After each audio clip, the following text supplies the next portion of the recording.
You wake up every morning and think it's going to be just another normal day at work, and then you realize you have to interview two iconic footballers, one who's been an idol of yours for many years, Robbie Savage, Rio Ferdinand. Thank you so much for joining us on NDTV. Thank you. Robbie, I'm going to start with you. 5 years at Leicester City. It's been a fantastic season for them. Incredible. I think they surpassed the team I played in now. We won trophies and qualified for Europe, but this team, even if they don't win the league, they've grabbed the neutral's heart, I think, and the way they've played, and I think they've become everybody's second favourite team. And for them to be within a chance of winning the Premier League is just an unbelievable achievement. I think if they do, it'll be the greatest achievement in the Premier League history. Yeah. On the last day of the season, they go to Stamford Bridge. They could dethrone the reigning champions, and for Ranieri, 11 years after he was sacked by Abramovich, it's the perfect fairy tale ending. It would be incredible. It would be incredible. They've got a team of players who have gone for very little money. They've got a great work ethic, a great togetherness, but they've got a little bit of talent as well. And they've got two wonderful players in Vardy and Mahrez, game changers. Your recent banter with John Terry made quite a few headlines. At the end of the season, now with Kurt Zouma injured, do you think they'll still give him a contract? Well, I think too many clubs get rid of legends. We've seen it with Liverpool, Gerrard, Frank Lampard at Chelsea. So, as I said, I don't think John Terry would play every week this season. I've been proven right. But I'd offer him a year's contract and just, maybe still leave him as club captain. But, I don't think he'll play as much. As long as he can influence the youngsters coming through, then I think, I'd keep giving him another year. Rio, 18 months since you left Old Trafford, did you ever think they'd slip so down the table? From when I left, I knew it was going to be difficult. But I expected more. I expected us to kind of make a bigger change maybe under the new manager. But it just hasn't gone as well as we would have liked. I think the biggest problem for the Man United fan today is that is the style of football.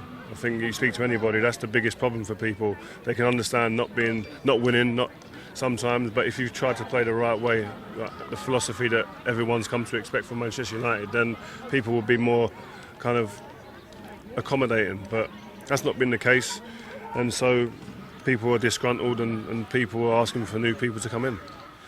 Are they still a side that can challenge for the title? Carrick seems to think that they are, but do you think the 1-1 draw with Chelsea has dented the hopes?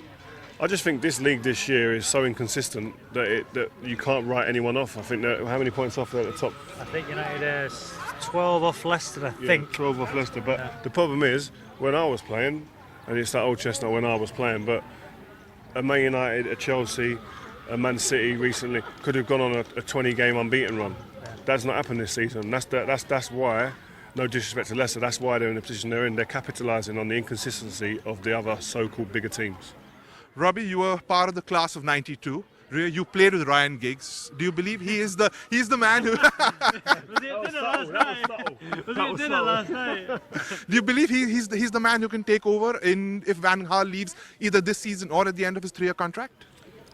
Listen, Jose Mourinho's name's getting mentioned. If you want someone who's got a career track record in winning in the Premier League and various other countries, then he's that guy. But if you want someone who understands the philosophy, who is respectful of the philosophy, who will identify with the fans, knows the place inside out, who's going to be a bigger risk, then Ryan Giggs is that guy. Robbie, sorry. A lot of people forget that you were actually a part of that class of '92. Do you believe did you ever think that at one day he would be sort of potential United manager material?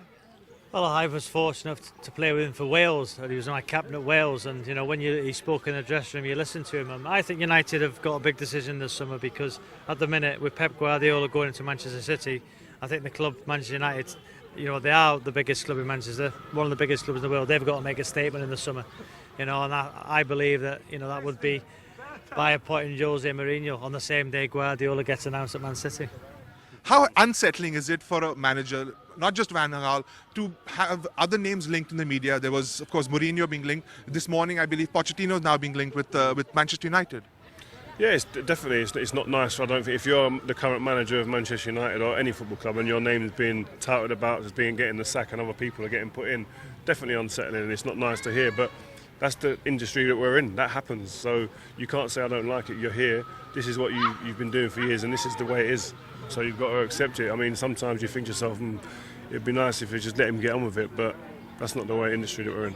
You're a good manager on the basis of your last performance, and in Van Gaal's case, it hasn't been that, hasn't it?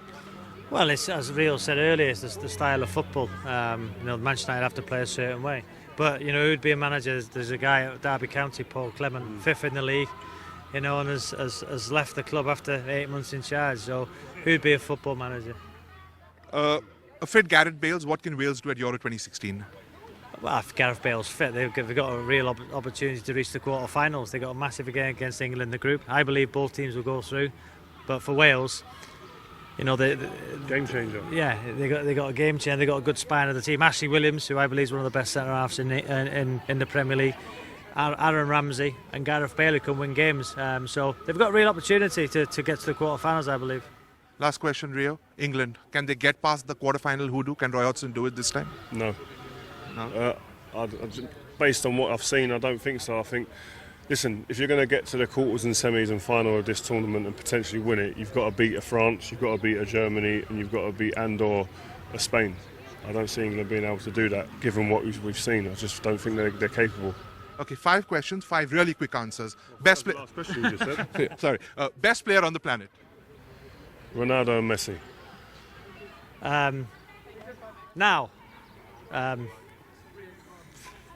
Messi. What's the first thing that comes to your mind when I say the Indian Super League? Sachin Tendulkar.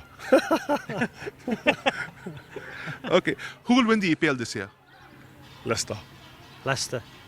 Who will win the Champions League? Barca. Barca. Mourinho. Good, bad or ugly for United? Potentially good. Good. Name one Indian footballer. Neil Taylor. Michael Chopra. Thanks guys, it's been a pleasure.